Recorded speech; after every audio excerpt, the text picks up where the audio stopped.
Three terror attacks in the valley, but Jammu and Kashmir's Chief Minister Mufti Mohammed Saeed wants AFSPA revoked in a phased manner from the state. But its ally, the BJP, has raised a banner of revolt over his decision, questioning the pro-Pakistan Chief Minister. Meanwhile, the National Conference also is now accusing the PDP of having double standards over AFSPA.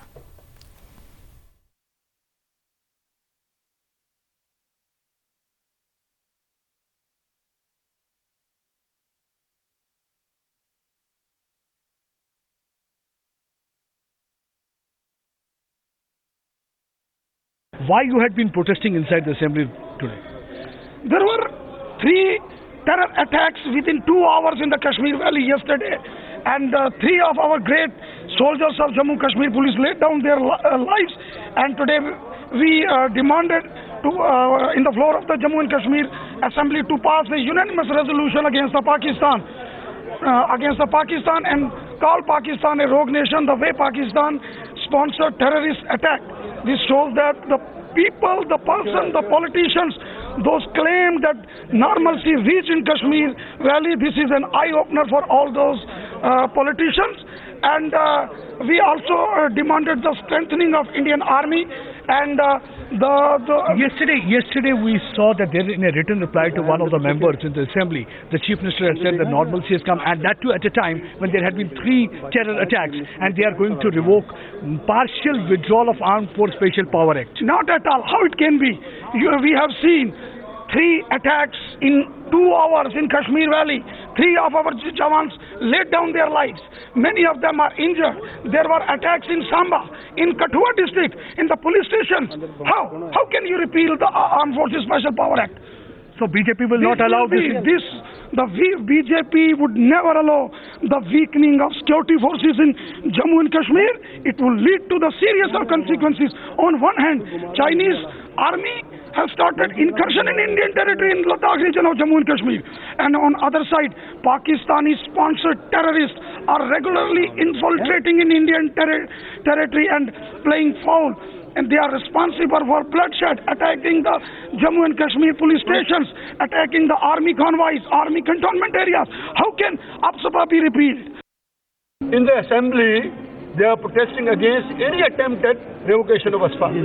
Whereas they are in a coalition, they are in partnership with somebody who is insistent on revoking AFSPA. So BJP has to decide as to which way they are going to take. What you personally feel time is ripe for that, because there have been 3 terror attacks? Unless the level of militancy comes down, one cannot think of revoking AFSPA. And as we see now, it's not coming down, it's going up. So you think that somewhere PDP is playing to the politics, vote politics? They have always done that. So what you want them to do at this point of time? They must not take any risk with national security.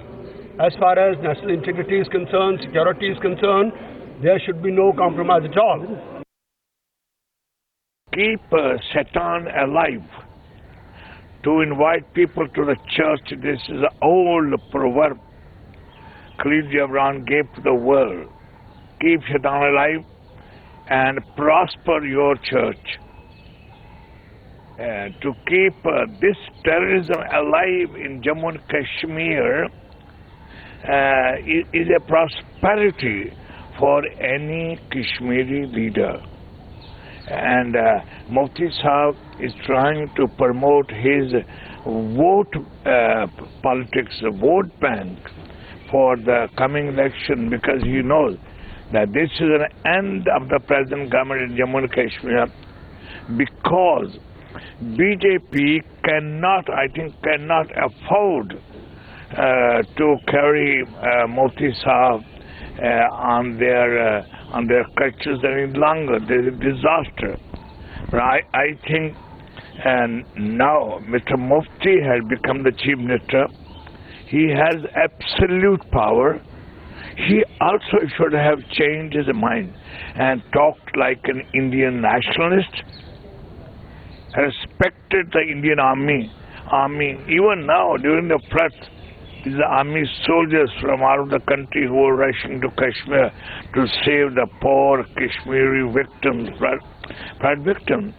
Therefore, I now feel that executive meeting held BJP's executive meeting in Bengaluru suggests that there is a stir within the BJP and BJP has to rethink about its attitude towards BJP.